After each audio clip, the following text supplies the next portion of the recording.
All right. What's up, everybody, and welcome to the live stream tonight.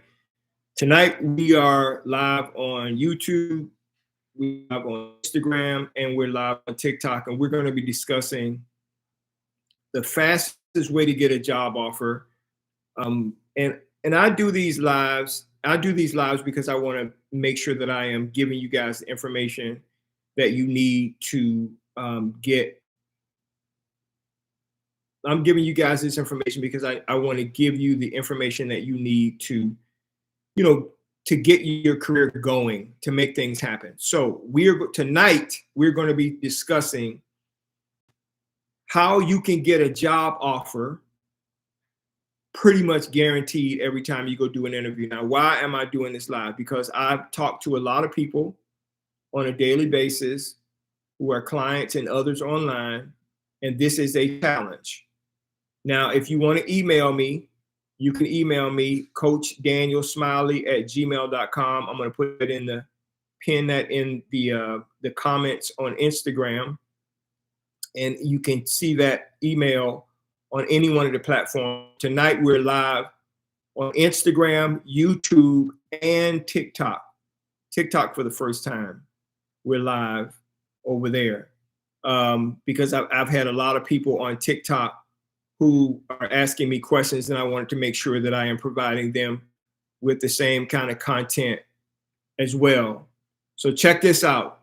I'm going to talk to you guys tonight about the fastest way to get a job offer. Now, if you have questions that you want to ask me, you can ask me anything about the application interview hiring process. I will do my best to toggle between all three platforms and make sure that I answer your questions. Okay, so that's what I'm going to be doing tonight. I just put up a brand new guide. You can click the link in my bio. It is the fastest way to get a job offer. It almost guarantees, if you follow what is in this guide, you will walk into an interview and almost guarantee that you're going to get a job offer. Almost guarantee that you're going to get a job offer if you follow everything in this guide. Now, why am I saying almost guaranteed? Because I interview people, and when I interview people, I tell them exactly what's in this guide. And if they don't follow it and don't get the job, on them. That's not on me. You know what I mean? I want to make sure that you understand exactly what's going on. So there are companies out there who need you. You know what my thought is. You have all of the power, not the employer. You do. I've been in acquisition for 35 years, and I know that when I am looking for candidates, I am doing it so that candidate can benefit the company that I'm working for. The department needs them. You are needed, okay? And a lot of people go into an interview like they're not the prize, and you are. You are the solution to this company's problem. You are the gateway to this company being able to get to its next level. And the longer you are not at that company, the more work piles up, and the slower they are, the less money they make, and they're not interested in that. Trust me, they are not. Public companies, private companies, all of them are exactly the same.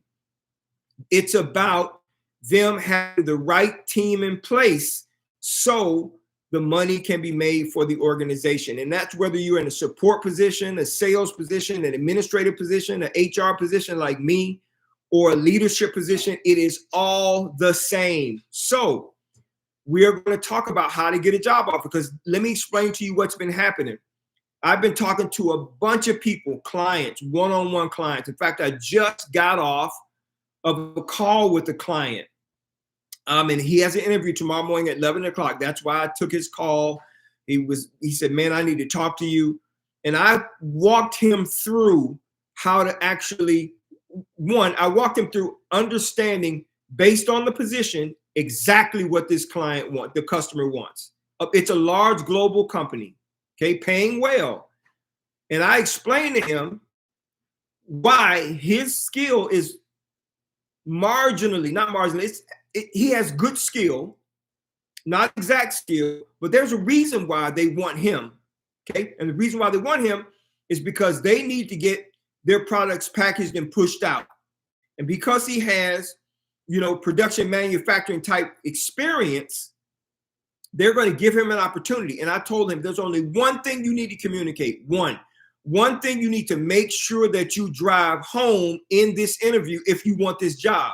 What is that one thing, Dan? That one thing is you need to tell them you are willing to do whatever it takes to help make things happen. If they need you to work early, late, 12 hours a day, whatever they need, you need to tell them that you are going to be the guy. Why? Because people in that position, typically people in that position, not him, not you, but people in that position are unreliable. I've been hiring production manufacturing people for 30 years. And the most painful thing that companies have when they're trying to make things happen within the organization is unreliable employees. So I told him, if you can prove to them through your communication how reliable and dependable you are going to be, willing to do whatever it takes, you should walk out of there with that job tomorrow. It's paying $31.50, $60-something thousand a year for a machine operator position. If you have a question, you can leave it in the comments. Just a couple of things really quickly. If you need help with your resume, email me your resume. I will send you a reply and let you know what my thoughts are. I will tell you. If you need help with a couple of things, you are getting interviews. You are submitting resumes, but you are not getting interviews. That means your resume is broken. It's not good. If you're submitting your resumes, but you get interviews and you're not getting offers, it's because you are not interviewing well at all. And you need this guide that I created, Never Lose a Job Offer Again. Okay. And this job offer guide is going to put you in a position to be empowered. And we talk about how to ask for more money on every job, right? How to get more money from an offer to make sure the offer is positioned correctly on every job. What's the question? The hiring manager says, okay, this is the end of the interview. Do you have any questions for me? Yes. The only question that you ask is what? When would you like me to start? And when they give you an offer, you say you're going to be kind. Thank you so much for this offer, Mr. or Ms. whoever. And then you're going to ask this one critical question. Are there other incentives associated with this offer? And they're going to be like, well, like what? Is there a sign-on bonus? Are there performance bonuses associated with this offer? Do you educational reimbursement? Do you allow me to get certain certifications? Can you talk to me about benefits, 401k, all of that? And then you want to get that in the offer. Get it inside of the offer. And when you get it inside of the offer, it's packaged the way you want to. Now, why am I telling you this? 99% of people never do this. So they leave money on the table. I have a guide to help you understand that. The best way to negotiate pay, never leave money on the table again. You need to get that guide. Just go to my store. It's a bunch of stuff there. So I'll help you with your resume. And if you need a one-on-one, like I have clients every single day, call me for one-on-one sessions, and I talk them through exactly what they need to do. So let's answer some of your questions really quickly. If you have a question, leave it in the comment section. I will be more than happy to answer those questions for you, okay? And it could be about anything that's job related, doesn't matter. G Twin says, a really good interview question I've been asked and I was stuck was, tell me about a time when you were innovative, okay? So let's think about that. Why are they asking you about innovation, right? That speaks to how creative your mind is, okay? About how creative your mind is. That's essentially what they're thinking about, okay? So you need to just let them know about whatever creative thing that you came up with, if there's anything. I'm going to tell you another way to get around that question. You say, that's a great question. would it be okay for me to think about that and send you an email with my response? That's a great question. You know what? I really want to think about something that was impactful. Would it be okay for me to email you? Think about that and email you with my response. What do you think they're going to say? Yes? Or they're going to say, no, you need to tell me on the spot. No, I want a well thought out answer. So the way to get around that, not be stuck, is to say, hey, listen. That's a great question. Thank you so much for asking. Can I think about that? Because I have some things that I'm thinking about, but can I think about it and then get back to you? That's the way that you can answer that question. Thank you for the question. I hope that helps. Okay. Tiffany says, I have a panel interview Thursday. I need a one-on-one. Tiffany, I'm going to help you through your panel interview. Click the link in my bio, purchase the one-on-one time, and then you and I will schedule a time. I'm going to tell you how to smash panel interviews.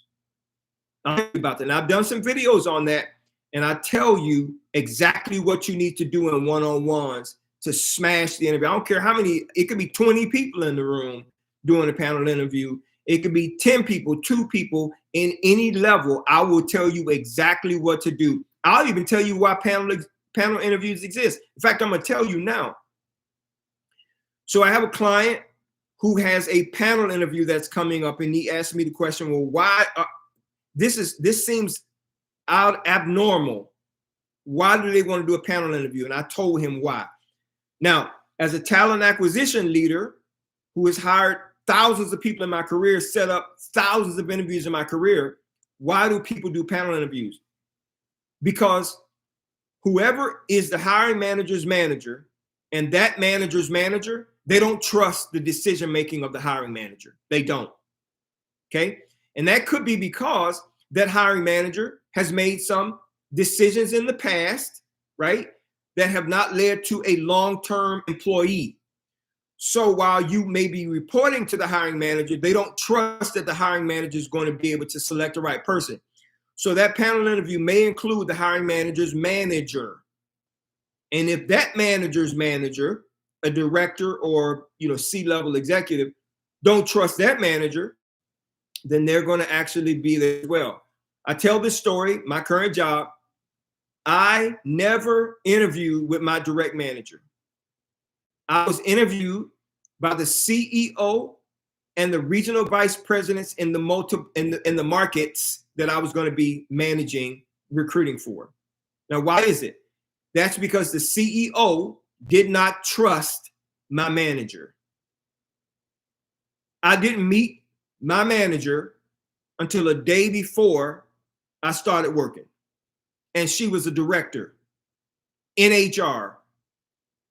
So they do panel interviews because they don't trust the manager to make a solid decision about a hire. And I tell you how to hone in on how to smash the interview. So click the link in my bio right now and get a one-on-one. Do it as quickly as you can because my time's fill up. What about in the construction, from a construction standpoint, where they only give you like 30 seconds? 30 seconds to do what? Eric, 30 seconds to do what? I would love to know what you're asking me. Okay? If you have a question, leave it in the comments. I'll be more than happy to answer those questions. Scanny says, how should you discuss a merit increase that is low and your salary is low on the company target market range? Okay? Let me explain to you how we do it in human resources and how you need to approach it. Okay? Now, in the company that I work for, I'm responsible for making sure that pay is fair and equitable throughout the organization. In other words, a person with X experience should be making the same as another person doing the same job with the same amount of experience. You can't have issues where one person is making $5 an hour more than another person and they have 5 years less experience. Don't work like that. So I go out and do salary surveys and bring back to the hiring managers appropriate pay ranges. Okay, high, mid, low. Okay, so if it's a $20 to $30 job, 20 is the low, entry level 0 to 2 years. If it's a middle level person, if it's a mid-level person, we're talking about $25 an hour. That person is anywhere from 5 to 7 years experience. And if it's a senior level person, anywhere from 9 to 12 years, they're at the $30 range. So I bring that back. So how do you get this fixed for you? So I said this on the live before. Step one is you're going to go to salary.com or indeed.com, or you're going to go to Google, or you're going to go to Glassdoor, and you're going to type in how much is the salary range for an administrative assistant with 5 years experience in Poughkeepsie, New York, right? Wherever it is, right? You're going to type that in, and it's going to come back several different things. It may say, 18 to 21. One may say 21 to 25. And you need to understand, 21 to 25 means 21 is entry level, 0 to 2 years. 25 means senior level, 10 years or more, right? And the middle number is the middle level individual. And you need to compare that to your experience. Well, I have 10 years experience. I'm being mid-level, right? What you need to do, and listen to me, is you're going to go to your manager with that information, and you're going to say, I am requesting a pay adjustment, a fair market pay adjustment. Okay? Now, you may not get the merit increase because they're not going to give you the pay adjustment, the market value pay adjustment, and a pay increase. But you need to do that. You need to make sure that your pay is in line with what the market says. Okay? Everybody in talent acquisition and everybody in human resources uses online tools to gauge what the salary range should be. And you can use those exact same tools. I just gave them to you so you can take it back as evidence. Tell me about a time you made a mistake. Tiffany, that is a great question. And I'm going to tell you how to make sure that you shine a positive light on it. Okay? It will be, I made a mistake or an error doing X, Y, or Z. Thank you for the question. I made a mistake doing this, right? But here's the good thing. I've learned from that mistake, and I know that I will never do that again. That's it. Don't say anything else. You acknowledge that you made the mistake. You acknowledge that you've learned from it, and you acknowledge that you will never do it again. Why are they asking you the question? It's a self-awareness question, right? They want to know if you're self-aware. Yes, I know I've made a mistake. I know I've learned from that mistake. And the other thing is the lessons that I've learned from that mistake taught me I will never, ever, ever do that again. Okay? That's the way you answer that question. All right? Anybody else have a question? Please. I've always had panel interviews. Very good. JMS. Always had panel interviews. I tell you exactly what you need to do to smash panel interviews. I have an interview with the regional director as well. Very good. If it's a one-on-one, that's easy. Panel interviews are easy as well. I'll be more than happy to share with you if you need a one-on-one regarding that. AR Rick says, in construction, going on site, they really don't give you a lot of time to represent yourself. What would you recommend that I say that would get them to give me an opportunity? Okay, let's talk about this. I would give you the same advice that I gave the guy in my one-on-one right before I came on live. Okay, when you go to a construction site, what do they want? It's a skills, skilled labor position, right? Can you swing a hammer? Can you pound a nail? Can you plaster, whatever the construction site is? Can you build something with your hands, right? Here's what they want to know. What's the most important thing? If you're there and it's a skills trades position and you've done construction before, they know you can build something. They know that, and they know that they need to train you and help you in some ways. They already know that, right? But what they don't know is, are you going to be at work? Are you going to be on time? Are you going to be reliable? Are you going to complain? Are you that kind of person? No. So the answer you give in those instances is, I'm willing to do whatever it takes, whatever you need me to do. I'll be here when you need me to be here and as long as you need me to be here. I'm that guy. I'm the guy that is willing to do whatever it takes to make things happen in the organization. I'm willing to pound as many nails, fix as many roofs, build as many frames, pour as much concrete, lay down as much dirt, work as many machines as you need me to. That's me. I'm that guy. Because that's what they care about. Why? Because in skills trades, it's hard and a lot of people are reliable. They're not dependable. So if you are the most dependable person, if you can communicate that you are uber dependable, very dependable, you're going to be a guy that they should make an offer to. Okay.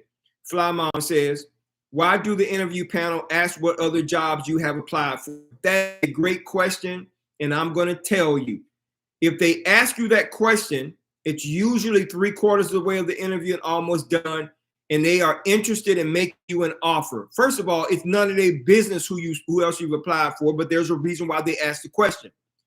They want to know how quickly they need to move to grab you off the market. That's why they asked that question. How fast do we need to, how many more interviews do you have? How quickly we need to move? Well, how do you respond to it? I have several opportunities. This is how you answer it. Listen to me. I have several opportunities available to me, but none is more. I am considering none more than I am this one. Don't say nothing else. I have multiple opportunities available to me, but there is no other opportunity that I am considering more than this one. Don't say nothing else. That's it.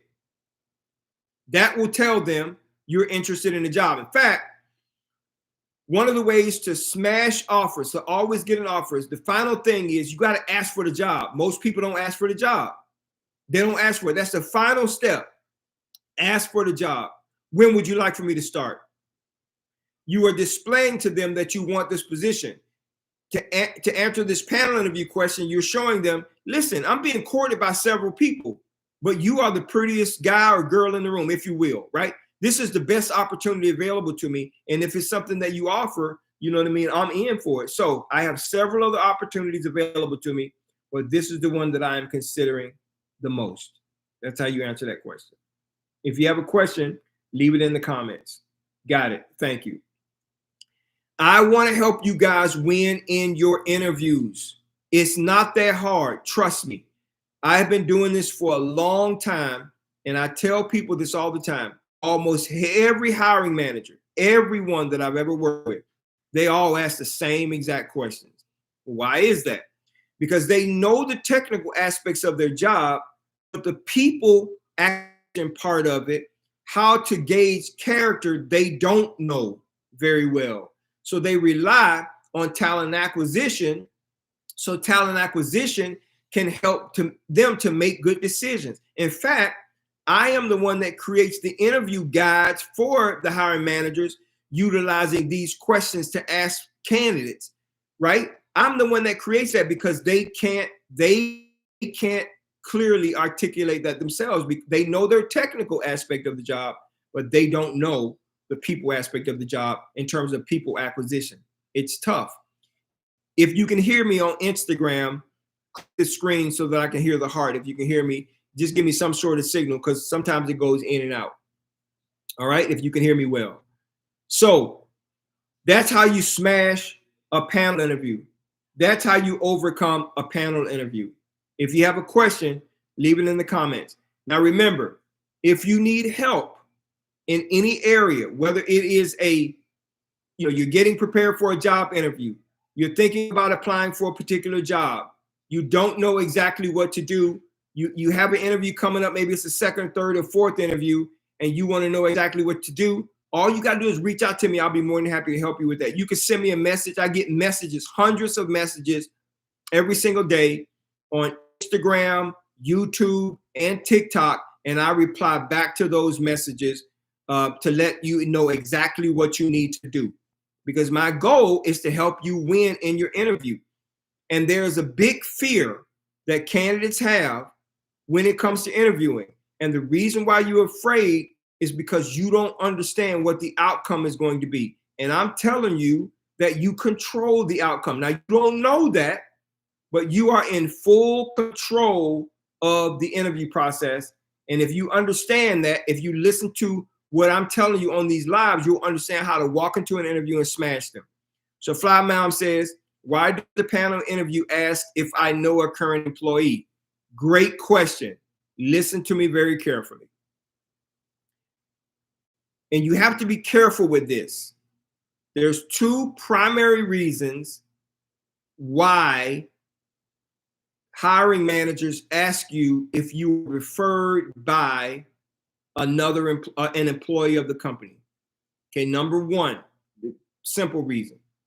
Because if you were referred by an employee of the company and they have an employee referral program, they want to make sure that person is credit for it. Inside of the applicant tracking systems that I'm responsible for building and managing to manage applicants that are coming through, there is a tab, right, that tells us the referral source. Did they come from LinkedIn or Indeed? Did they come from our website? Were they referred by someone, right? All of those things are listed there. So when I do my end of year reporting, my biannual reporting to show KPI numbers, that information is there. It helps us to understand where those candidates came from. It also helps us to know where we need to be spending our money. If we're not getting traction from job boards and we're getting more traction from employee referrals, we need to be making sure that we're putting our money towards that, because that's where we're getting good people. That's number one. Now, here's the second reason. Okay. Nobody's going to tell you this. You won't hear this anywhere else. This is the second reason why they ask you if you know this person or you were referred by somebody. Because if that person is trash inside of the organization, they think you trash. So you need to make sure that person is a high quality employee, a contributor to the team, and not someone who is trash, because your name will be tied to that person. And they're thinking, well, if you know them and they're your friend, they're your buddy, that person is trash, you're probably trash too, right? So be careful, because they believe that birds of a feather flock together. That's why they ask that question. Okay, I hope that helps you. TSELMAR says, why do companies have 3 to 5 interviews before they make an offer? Typically, good companies that have an efficient process. Okay, good companies that have an efficient process, good ones. The process should be, depending on the size of the organization, the initial interview with the talent acquisition or HR person, hiring manager interview, offer. That's what it should be. Okay. But if it is pre-screen with talent acquisition, hiring manager, and the hiring manager's manager, that hiring manager doesn't trust the decision-making of that hiring manager to hire good people. Okay. If it's talent acquisition, hiring manager, the director, and a VP, the VP doesn't trust the director and the hiring manager to make a good decision. So they want to help make the final decision. Okay. That's why you go through multiple interviews. Ideally, if you're going to have all of those people in the room, and this is the way that we do it, I do an appointment with the candidate, the hiring manager, the operations manager, who is the manager of the hiring manager, and the VP of operations. All 3 of them are on the call at the same time. So we knock out, all of that with one call instead of going back and forth and back and forth. It just takes too much time. So, and I tell the VP of operations, the operations manager, and the hiring manager why we do that. And I tell them, if you have a good candidate, okay, you don't want to lose that candidate because the process is too long. Okay. It's not like that we're the only opportunity that good candidates are looking at. We're not. So let's be efficient in our hiring practices. So the reason why they go through 3 or 4 interviews is because the manager don't trust the hiring manager to make the hiring decision. So stay patient with the process now that you know exactly what's going on. If you have a question, leave it in the comment section. Margaret Mendoza says, what if there are several openings for the same position? The hiring manager asks if you have others to refer. Now I'm going to tell you why they do that. And that's because their talent acquisition team sucks. Okay. Hiring managers shouldn't have to ask you as a candidate who they don't know, right?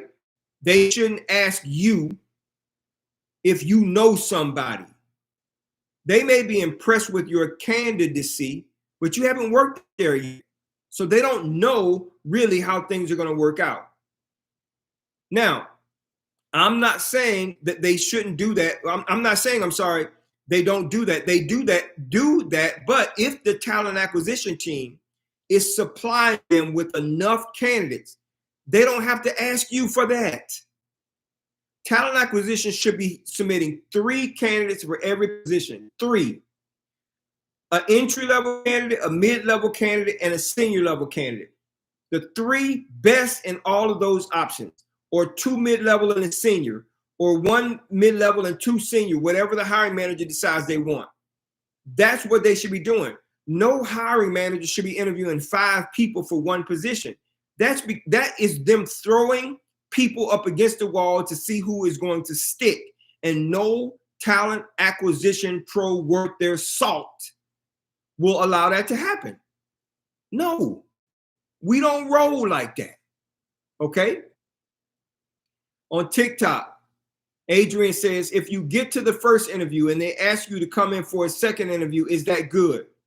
Yes, it depends. Okay, number 1, Adrian, if you get to the first interview and it's a pre-screen with the talent acquisition person and they know what the hiring manager wants and they ask you to sit for a hiring manager, that's a good thing. If you interview with the hiring manager and the hiring manager asks you to come back, that is definitely a good thing. That company is 3/4 of the way of making you an offer. And let me be very clear about something. If they see your resume and they want to interview you, they already know you can do the job. The only reason why they're interviewing you is because they want to know if they like you or not. Now, what do I mean by they like you? If you had to sit in a room with that person for 8 hours with no windows, are you a person that they would be happy to be around? That's what likability looks like when you are a candidate. That's what a manager is looking for. Do they like you? And if they don't like you, it doesn't matter how skilled you are not going to get the job. So the number 1 thing for every candidate is to be likable. Likable, the easiest way to be likable is to have the mindset, the framework that I am here to serve the needs of this hiring manager. That will get your foot in the door every time. Okay? I hope that answers your question. Okay? So Adrian says, it was the first with the hiring manager and she asked me to come in for an in-person interview. Okay, so let me explain to you kind of what that looks like. If they're interviewing you remotely, and then ask you to come in after your remote interview, ask you to come into the office, it usually means they want you to see the work environment and they want to see how you react in the work environment. Okay. If they interview you on the phone and ask you all the questions, they're not going to ask you the same questions when you get there. Typically, they're going to give you a site tour or they want you to meet other people on the team. You are like 95% on your way to the offer. Now, they're also sneaking in. Let me see what this person looks like, how they're going to interview with the top person on my team. They're sneaking that in as well. So likability is important. So if you've done a virtual interview and they haven't made you an offer and they want you to come in to do an on-site interview, it's usually for a site visit or they want you to interview with meet with some other people because they want to make sure that those people like you too. That's essentially what the deal is. So I hope that answers your question.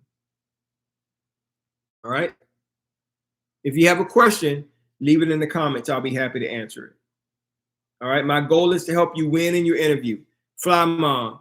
Can you be overconfident or too excited in an interview? And would that be a red flag that you are desperate? Yes. It's not a red flag that you are desperate, but it is a red flag that you lack discipline and self-control. Okay? Overconfidence can be seen as arrogant, depending on who you're interviewing with. I want you to remember what I'm about to tell you. You don't have to sell yourself in an interview. The hiring manager has already seen your resume and they know you can do the job. If you have a competent talent acquisition person, they have already sold you to the hiring manager. So you don't have to go in there tap dancing and flapping your wings to prove to them you can fly. They already know you can, okay? So your job is to go into that interview to tell the hiring manager, I am here to serve you. I want to make your job easier. I want to take work off of your plate. I want you to be able to take a step back and manage instead of having to do all the work and look over people's shoulder and wonder what's going on. I'm the guy that's going to change that in this organization. So don't be overconfident or too excited. It means that you lack discipline and self-control. It doesn't mean that you're desperate. Okay? It just means that you lack discipline and self-control. And what do people want when they have someone on a team? Someone who is disciplined and someone who has self-control. Let that be you. Okay? If you have a question, leave it in the comments. I'll be happy to answer it. If you need help with your resume, on Instagram, I have pinned my email address in the comments. If you are on TikTok, you need me to take a look at your resume. If you are not getting interviews, you're putting in applications, but nobody's calling you back, is because your resume is not well positioned. Email me, coachdanielsmiley@gmail.com. I am a talent acquisition leader. I do this all day, every day, and have been doing it for 35 years. I know exactly what hiring managers want, what they're looking for. I build out applicant tracking systems at every company that I go. I manage the entire applicant tracking system in our organization. And so I know what a resume should look like when it is parsed into that applicant tracking system and what excites recruiters. Okay, I can look at a resume and in just a few seconds, I can tell you whether or not it's going to be something that flies or not. Marilyn says, when there is a panel, who should you follow up with, the HR person or someone else in the department from the panel? Okay, great. So let me explain to you how panel interviews go, and that's great. That's awesome. And I said this on a few lives before, and I'm going to say it here again. Whenever you have a panel interview, and let's say it's 6 people, if everyone asks you one question, that's like one person asking you 6 questions. That's how you need to treat it. But the strategy that you need to deploy is you need to know who is in the room. Okay? If it's the hiring manager, and that manager's manager, and maybe a VP or C-level executive, you need to ask this question. For my records, thank you so much for this interview.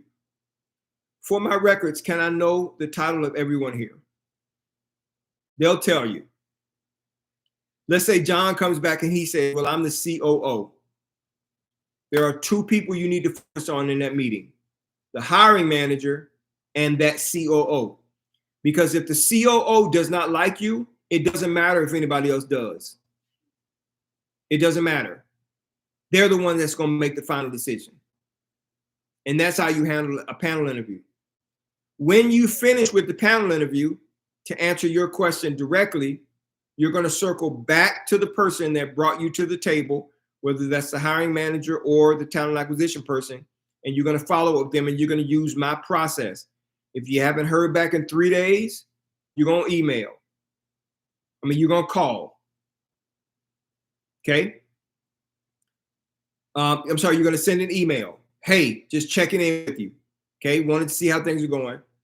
Has there been a final decision made? If you haven't heard back from them, one day after, so day 4, you're going to call them. Man, I'm just trying to get an update, some closure here. If you haven't heard from them, 2 days after the interview, you're going to get up in, it's a local company, you're going to get in your vehicle and you're going to go to that company. I invested my time to come here and interview, or to spend my time to do a virtual interview with you. I need to know if a decision has been made. Okay, maybe it has, maybe it hasn't, but you are expressing your interest in the job and you are getting them to move the way that they need to be moving. Hope that answers your question. Okay. Tiffany Nicole, I missed the answer to the question, tell me a time when you made a mistake. Okay, so I'll reply again. If somebody says, tell me about a time when you made a mistake, there are 3 things you want to focus on. You need to say, you know what? This is the mistake that I made. I made this mistake. And man, I learned from it. And I will never do it again for the rest of my life. That's how you respond to it. You acknowledge that you have made a mistake. Man, I did make this mistake. That was an error on my part. Error in judgment, error in action, whatever. And I learned from that mistake. And I will never, ever do that ever again. And don't say nothing else. That's how you answer that question. Okay? Okay? Bubble says, I've been thinking it must be my resume. How do you know if your resume is not good and recruiters are not excited about it or hiring managers are not excited about it? If you are applying to jobs, but no one is calling you back, your resume is broken. Email me so you can fix it. Okay? I'm telling you, nobody's looking at your resume and saying, oh, I can tell what this person is an expert at. Okay? Nobody's looking at your resume and saying that. So they're not going to call you back. Because recruiters, when they post a position, for every 100 people that apply to a job, only 2 people have all of the qualifications they're looking for. So most of the time, they're hiring somebody who has 3/4 of what they need. Some things are not deal breakers, some things are, but very rarely do they hire someone who is what I call an exact match. But a person who is 3/4 of the way there, you are supremely qualified. Okay? Hope that answers your question. If you have an issue with your resume, please feel free to email me. I'll take a look at it and tell you if your resume is broken or not. Okay? If you have a question, leave it in the comment section. I'll be happy to answer for you, whether you're on TikTok or if you are on YouTube or Instagram. All right? If you are not following me, you're on this live and you're not following me, you can look at all of my content. I give it to you for free. I want to help you win your interview. That's what I'm trying to do. Okay, Eric. So when going on a construction site, I should go in with the confidence and talk about my availability and more. Yes. 2 things. I'm available to do it whenever and whatever you need me to do. You need me to carry logs. You need me to pour concrete. You need me to unload trucks. You need me to be on top of roofs. You need me to put in insulation. I'm that guy.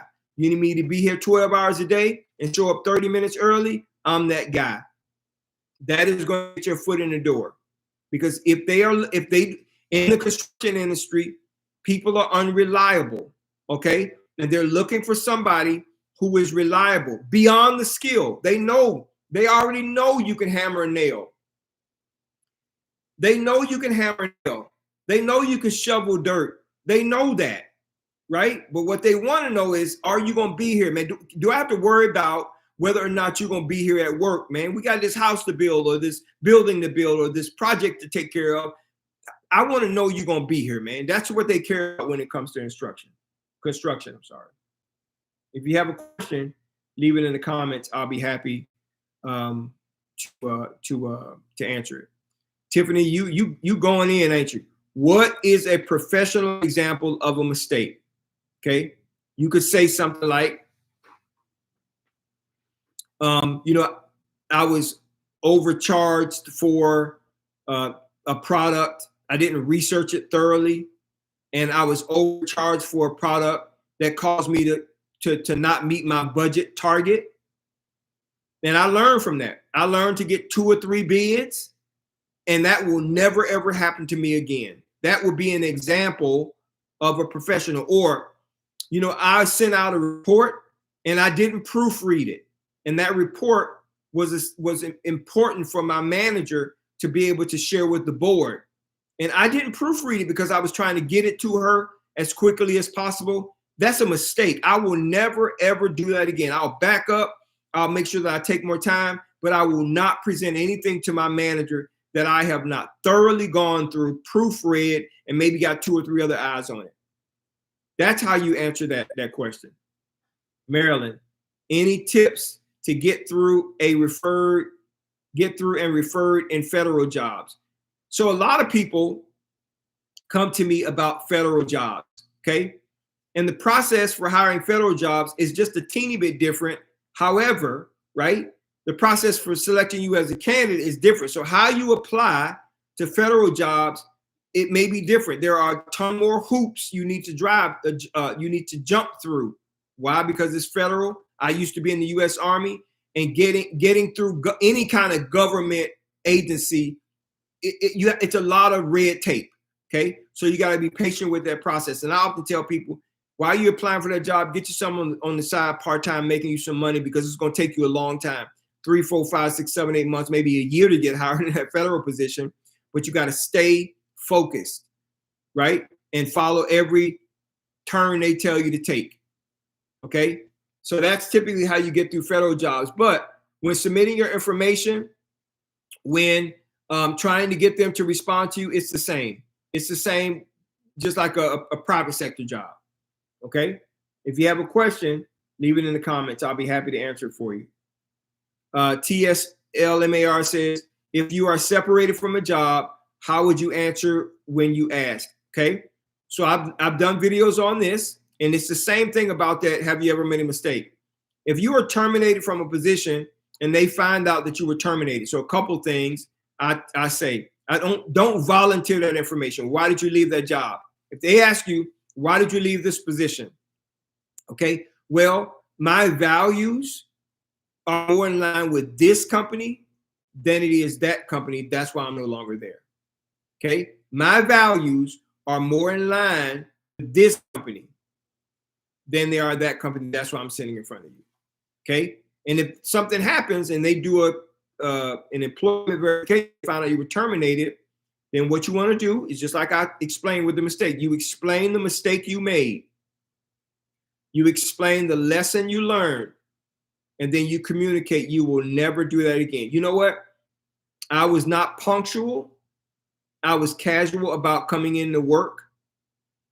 And I learned that is going to reduce production in the organization. They were depending on me. And now that I fully understand that, I will never do that again for the rest of my life. Now, you need to be sitting in front of somebody who is compassionate, who understands.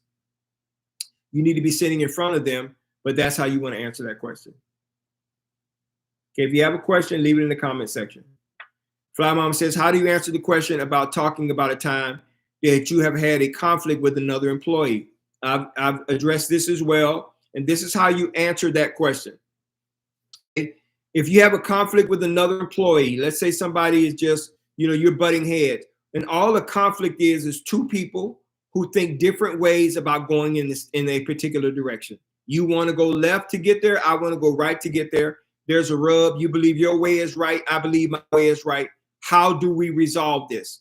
Number 1, this is how you answer it. You know what? Whenever I have a conflict with an employee, a customer, anybody, step 1 is I am going to listen to them to try to understand their perspective. That's number 1. The second thing I'm going to do is I'm going to repeat their perspective back to them so I can demonstrate that I understand their perspective. Third thing I'm going to do is I'm going to try to provide them with my perspective if they're willing to listen and understand. And if they are, hopefully we can come to some sort of consensus. But if they are not willing to listen to my perspective, I will not argue with them. I'm going to get a manager involved. That's how you resolve conflicts. So if I ever have a conflict with an employee, I recognize that we both want to go in the same direction, but we have two ideas about how to get there. And if we can't come to a common ground, I'm going to get a manager involved. That manager likes that. That manager will love that. Okay, because you're not creating conflict and confusion on the team.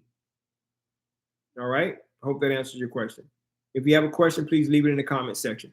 Fly Mom, what does the background check consist of? Do they call your last job and ask questions about you? So let me explain to you how the background process works. Okay, a lot of companies do national background checks and local background checks, sex offender checks. That's what they're doing. It's common, right? And I designed the packages for background checks in our company, okay? So a lot of companies do background check because they want to know, are you a sex offender? Are you on the sex offender registry? Do you have anything in your background check? Is it a misdemeanor or a felony? And I'm explaining to you kind of what that looks like if you fall in any one of those categories. And then nowadays, they're having background check companies do employment verification. So electronic employment verification. There are two ways that this happens, okay? Way number one is the background check company will send an email to hr@whatevercompany.com to try to do a background check on you, to try to do an employment verification on you, and they will make 3 attempts, 3. And if they don't get a response after the 3rd attempt, they're going to mark it as no response. HR, this is something you need to consider. Right? That's one way. They do it electronically. Another way is they may have somebody from the background check company try to give a call, 3 attempts. If they don't get a response back, same thing. HR, this is something you need to consider. And we can adjudicate that background just by clicking a button in the background tool. Okay? Now, again, a lot of times companies are doing background checks because, you know, they're trying to see if you have anything in your background that has to do with character issues. The other reason why is, depending on the company's products or services, they may be doing background checks because if they hire somebody with a background check and their clients find out about it, they can be sued, right? If you mess up an order, you do something and they know that you're a person that has theft in your background, they can be sued for that, so they can lose a lot of money. So that's why these companies have some of these companies have strict background policies like that. So sometimes they have a live person call. They'll make 3 attempts. Sometimes they will have it electronically sent over.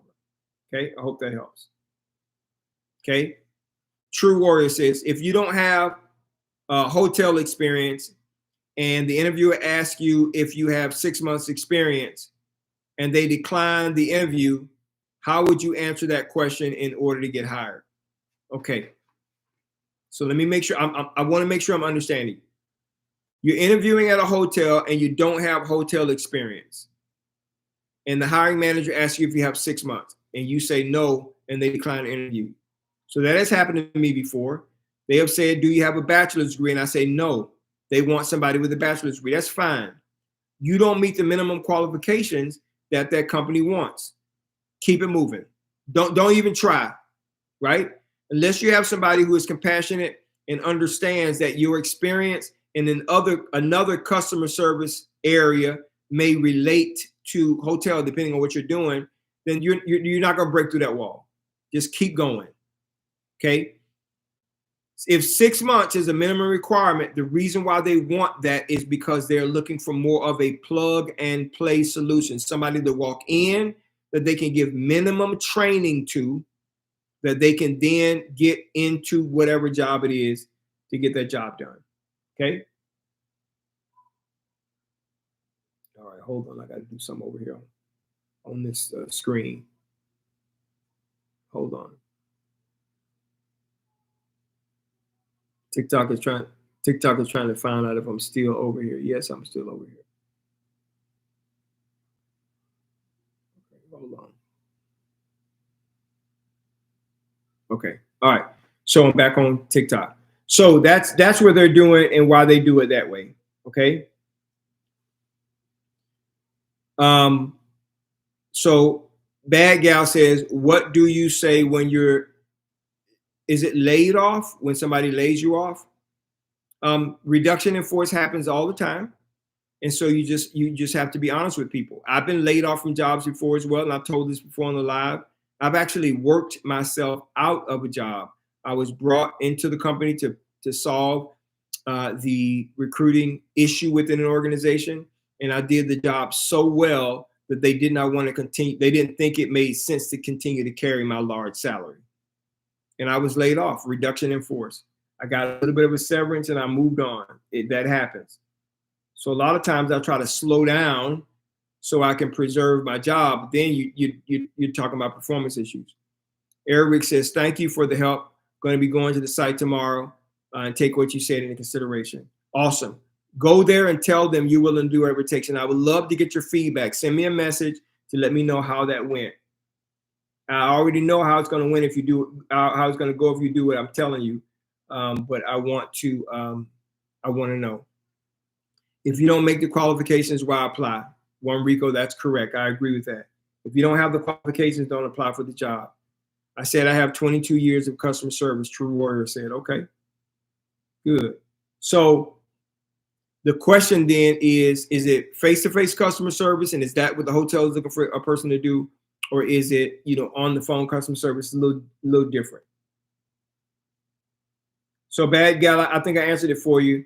How do you tell them that you were laid off? Reduction in force happens all the time. You're just honest with them about why you're laid off. That happens. Companies do that as a cost-saving measure.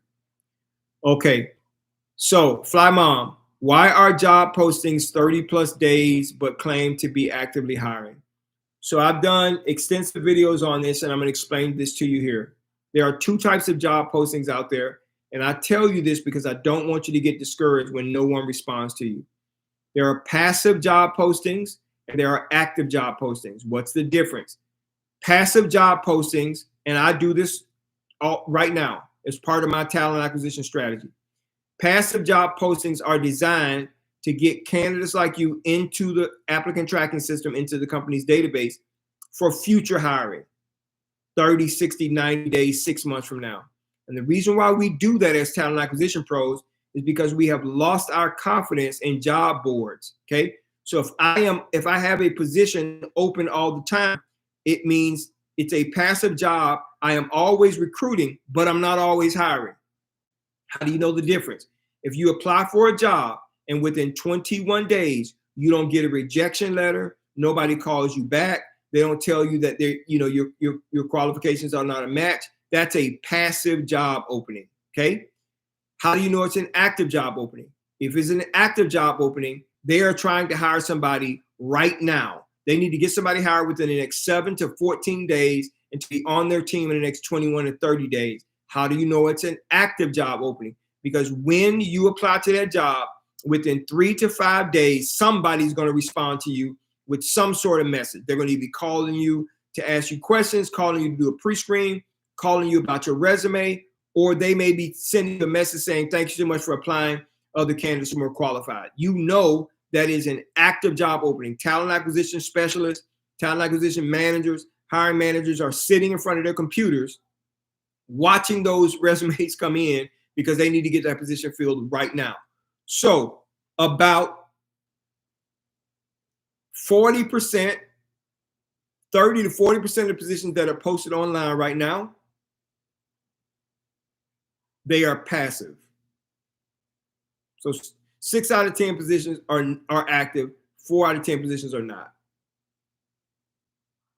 That's just the world we live in. That's the world we live in. And that's what happens. Thank you. True Warrior says, thank you for your answer. Maloha from Hawaii. Thank you so much for reaching out from Hawaii. I appreciate that. All right. Face-to-face customer service. Well, if you've done face-to-face customer service and that's the kind of work that you're going to be doing at the hotel, then that manager is a little biased. I don't know why they wouldn't want you. Okay, Fly Mom. Why do jobs only allow you to apply only one time for the same job? Because most applicant tracking systems have what we call a requisition system. And when you apply to that job, it shows that your information is already in there. And to eliminate duplicates that we have to clean out, they don't allow you to use the same name, phone number, email address. really your identifiers are your phone number, your email address. They don't let you use that 2 or 3 times because they will clutter up the database. That's why they do that. And that's a button we push inside the applicant tracking system to make sure that doesn't happen. Listen, I want you to win in your interview. I want you to get jobs fast. If you are not getting jobs fast, that means you are not doing what's necessary, what I recommend in an interview. I've created a guide. Click the link in my bio. Never lose a job offer again. I want hiring managers to be begging you to work there. And if you follow the steps in this guide, if you follow what I'm sharing in this guide, then what ends up happening is you're going to get the job. It's $10. Invest in yourself. If you have fear of interviewing, there's some anxiety that comes up. You like, oh my gosh, I got this interview. I don't know what to do. I have a guide for that. Overcoming the fear of job interviews. Click the link in my bio. It's $10. That's all it is, right? If you have been out of the job market and you're trying to figure out how to get a job fast because you got to take care of you and your family really quickly, I have created a guide, the fastest way to get a job. And it talks about active and passive jobs in that guide so you understand exactly what the difference is, right? Talks to you about how many jobs you need to be applying for to get just one interview, right? And then if you have an interview, and I talked to a client today and I said, tell me about this company. And he didn't know everything about the company. I just pulled up the information right while I was on the call with him and told him everything I knew about the company right then. There's a guide that I have, what you need to know before you go. You don't need to be sitting in an interview and a manager asks you about the company and you don't know. You need to know. And I tell you how to know. Okay, so that's important. If you want to figure out how to make more money, get more money in your offer, the best way to negotiate pay, that's the guide. Click it. Just click it, get it for yourself. Go through that stuff so you are ready to rock and roll. And if you need to help with your resume, you want somebody professional to take a look at it. Now, you can go to a resume writing company and spend $400 or $500 to let them do an AI resume for you if you want to. That's fine. They still have to come to me. They still have to come to people like me, talent acquisition people, right? If you just send me your email, I will look at your resume for free. I'll look at it and tell you exactly what the deal is, okay? If you need to do a one-on-one, you're like, Dan, I got this interview. I got to get this job. It's the 3rd interview. I need to make it happen.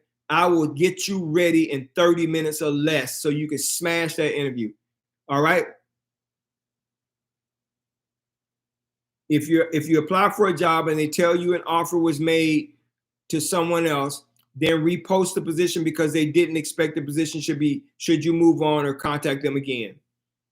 Yes, move on.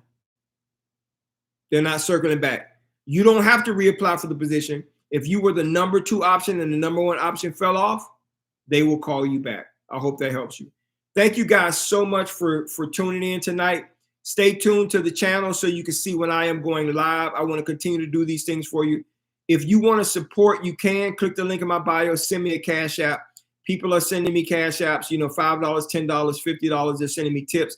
I appreciate it. Thank you guys so much. I want to continue to do this. I want to help you win in your interviews, and I'll spend the rest of my life helping you get to the next level in yours. Thank you so much for joining me tonight, and I'll talk to you guys again soon.